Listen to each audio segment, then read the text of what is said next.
there, you mob. Man there. Now this is typical southern part of the Great Sandy Desert. Spinifex everywhere. We've got a Hackia plant or grevillea and some of this wattle over here. They don't really chew on it too much. A little bit of the grevillea they like. But the thing we're finding at the moment is we're getting the good wattle where the stones are. So in the sandy patch, not much to eat. We're coming to some hills last night and we found a little bit of wattle. Now the De Grey River's just down here. We're only about 15 k's off the De Grey, so hopefully there's some good feed for them there tonight.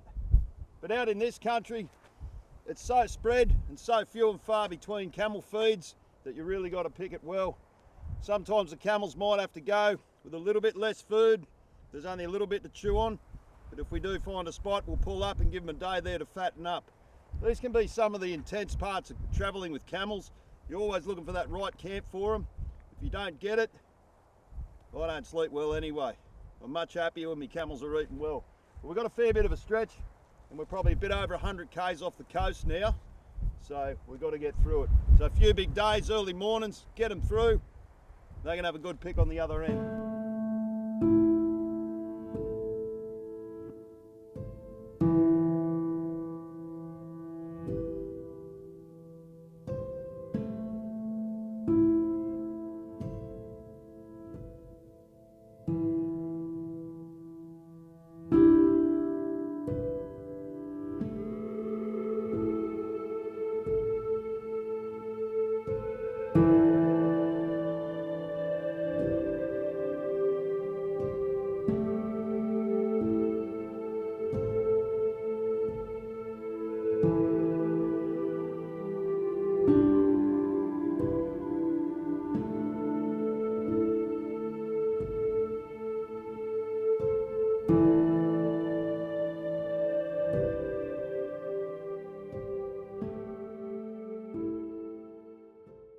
Here we are on the beautiful De Grey River.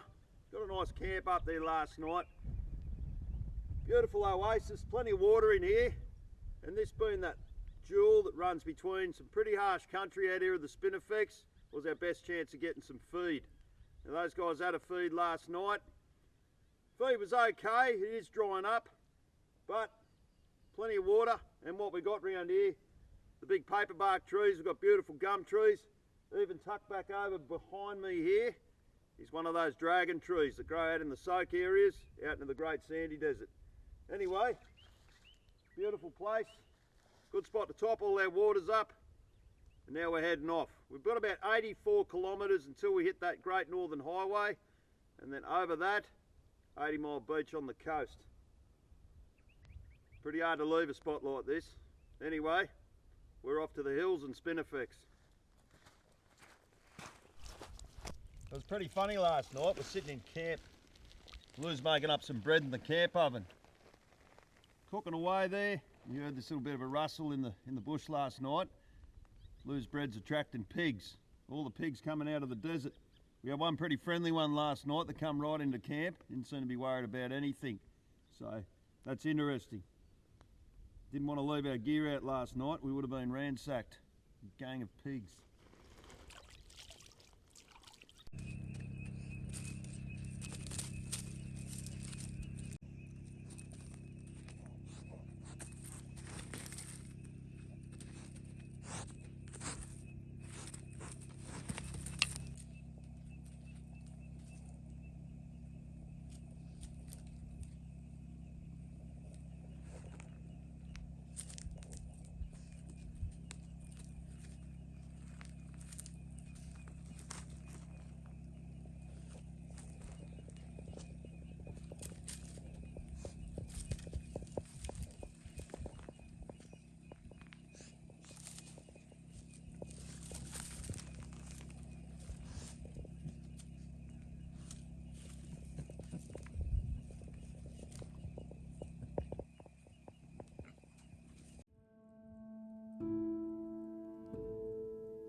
boys. Stand there, boys.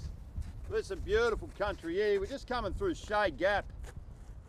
You can see all that nice ochre looking colours up on the top there, the whites and the yellow, the purple, bits of the mountain peeling off. But this is sort of the last bunch of ranges we're going to hit before hitting the coast.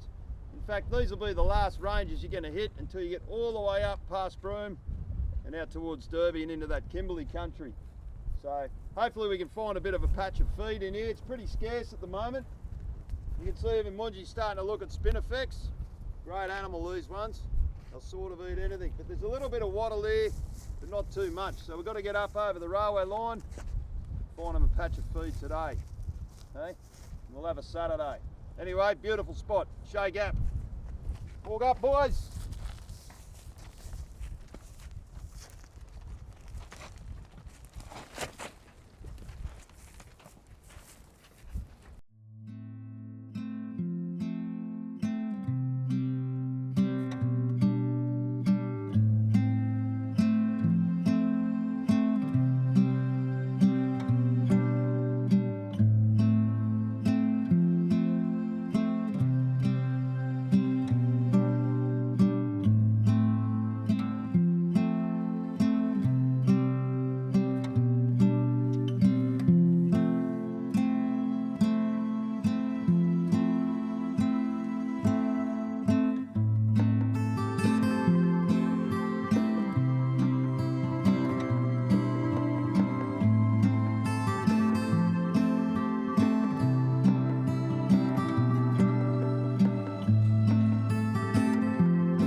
It's a real interesting spot. This is the town site, the original Shay Gap, the turn off from the Boreline Road. Got a few trees in here. We're pretty lucky because it's been really hard to pick, and any of the trees, the wattles that they like, are in big steep sort of gutter creeks. So where we wanted to camp was right down in amongst the hills there, but we've had to come about 4k further, and we got lucky with this spot here tonight. Probably 3 good trees for 5 camels. So we always put the hardest workers or the hungry ones, or of course our little girl over there, because our little girl's expecting. Pretty exciting. So we'll put her on a good bush tonight.